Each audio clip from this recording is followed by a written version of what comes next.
اعوذ باللہ من الشیطان الرجیم، بسم اللہ الرحمن الرحیم۔ سب سے پہلے آپ کا بہت شکریہ کہ آپ نے ویڈیو کو دیکھنے کے لیے منتخب کیا۔ اللہ تعالیٰ سے دعا ہے کہ اللہ تعالیٰ آپ سب کی مشکلات آسان فرمائے، مصیبتوں پریشانیوں سے نجات عطا فرمائے۔ مکہ سے کچھ فاصلے پہ جناب ابو ذر اپنی بکریاں اور اپنی بھیڑیں چرا رہے تھے کہ اسی دوران ایک بھیڑیے نے ان کی بکریوں پر حملہ کر دیا۔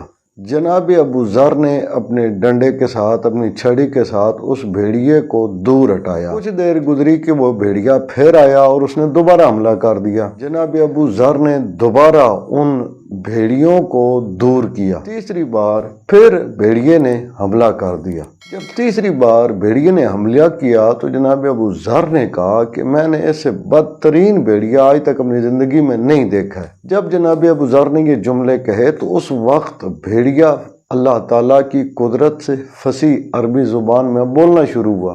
اس نے کہا بدترین لوگ مکہ کے رہنے والے لوگ ہیں کہ جن میں اللہ تعالیٰ نے اپنی بہترین مخلوق پاک پیغمبر صلی اللہ علیہ وسلم کو بھیجا ہے، اور وہ اس ہستی کو تکلیف دیتے ہیں، اذیت دیتے ہیں، تنگ کرتے ہیں اور ان کے لیے مشکلات اور مصائب کھڑے کرتے ہیں۔ بھیڑیے کی یہ بات جناب ابو ذر کے دل پہ بڑی گہری طرح اثر کر گئی۔ جناب ابو ذر گھر آئے، اپنی بہن سے کہا کہ مجھے زیادہ سفر تیار کر کے دو، میں مکہ جاتا ہوں اور وہاں جا کر وہاں کے حالات دیکھتا ہوں اور بھیڑیے کی بات کی تصدیق کرتا ہوں۔ جناب ابو ذر نے رخت سفر باندھا، مکہ میں پہنچ گئے۔ جب مکہ میں پہنچے تو ان کو پیاس لگی۔ اب آب زمزم کے کنویں پہ آئے، پانی پینے کے لیے ڈول کنویں میں ڈالا تو جب ڈول نکالا تو اس میں خالص دودھ آیا۔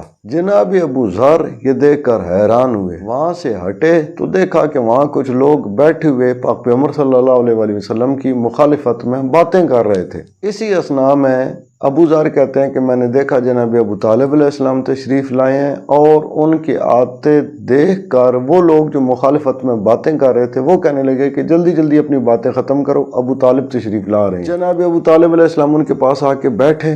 جتنی دیر وہ بیٹھے رہے وہاں پہ جو بھی باتیں ہوئیں، اس کے بعد سارے لوگ اٹھ کے چلے گئے۔ ابو طالب علیہ السلام بھی ایک طرف جانے لگے۔ ابو ذر کہتے ہیں میں بھی ان کے پیچھے چل پڑا۔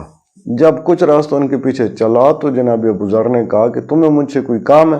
میں نے کہا جی، مجھے آپ سے یہ کام ہے کہ میں رسول اللہ صلی اللہ علیہ وسلم سے ملنا چاہتا ہوں، ان کے ہاتھ پہ اسلام قبول کرنا چاہتا ہوں۔ جناب ابو طالب ابو ذر کو لے کر رسول خدا کی خدمت میں حاضر ہوئے۔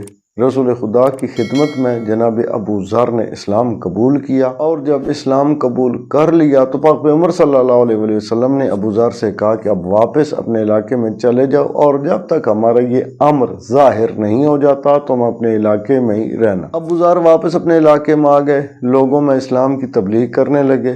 کچھ عرصہ بعد پاک پیغمبر صلی اللہ علیہ وسلم نے جب مکہ سے ہجرت کی تو ابو ذر نے بھی ہجرت کی۔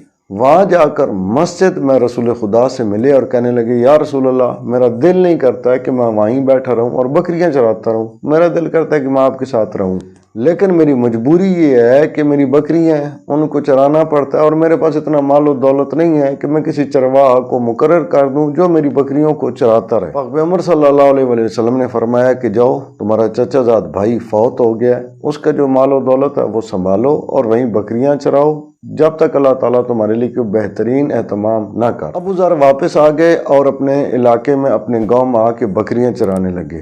ابو ذر کہتے کہ ایک دن میں اپنی بکریاں چرا رہا تھا، اسی دوران نماز کا وقت ہوا، میں نے نماز پڑھنا شروع کی تو ایک بھیڑیا آ گیا جس نے میری بکریوں پہ حملہ کر دیا اور ایک بکری اٹھا کے لے گیا، لیکن میں نے نماز جاری رکھی، نماز نہیں توڑی۔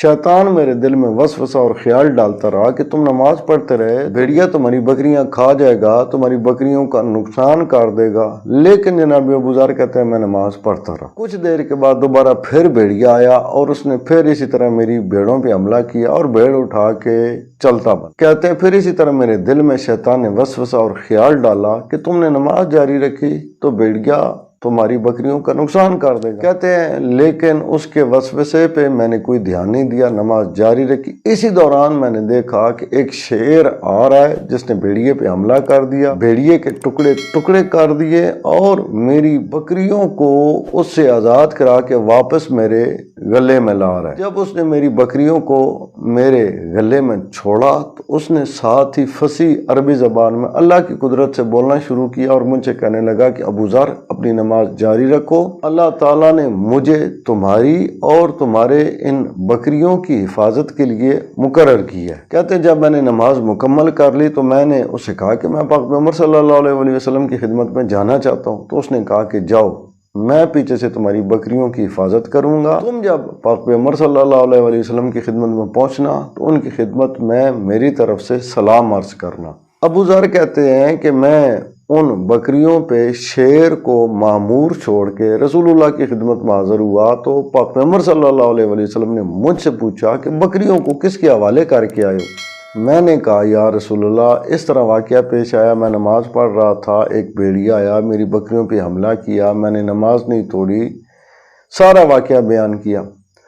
تب رسول اللہ صلی اللہ علیہ وسلم نے فرمایا کہ ابو ذر، تم نے جو اللہ تعالیٰ کی کمال طریقے سے اطاعت اور فرما برداری کی ہے، اس کے اجر میں اللہ تعالیٰ نے تمہاری حفاظت کے لیے، تمہاری بکریوں کی حفاظت کے لیے ایک جانور کو مقرر کر دیا ہے جو تمہاری اور تمہارے مال کی حفاظت کرتا ہے۔ خلاصہ گفتگو یہ ہے کہ جب انسان اللہ کی اطاعت کرے اور کامل طریقے سے اطاعت کی کوشش بھی کرے تو اللہ تعالیٰ انسان کے جان، مال، اہل و عیال کی حفاظت کے لیے کوئی نہ کوئی بندوبست پیدا کر دیتا ہے، کوئی نہ کوئی سبب پیدا کر دیتا ہے جو انسان کی جان کی، مال کی حفاظت کرتا ہے۔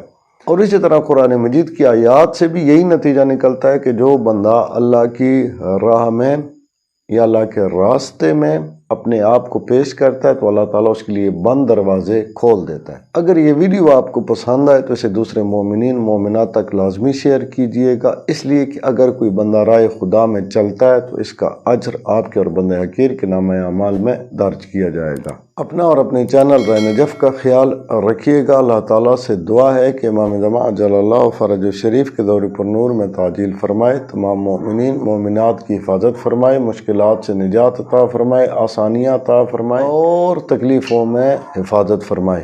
اللہم صلی علی محمد و آل محمد وعجل فرجہم۔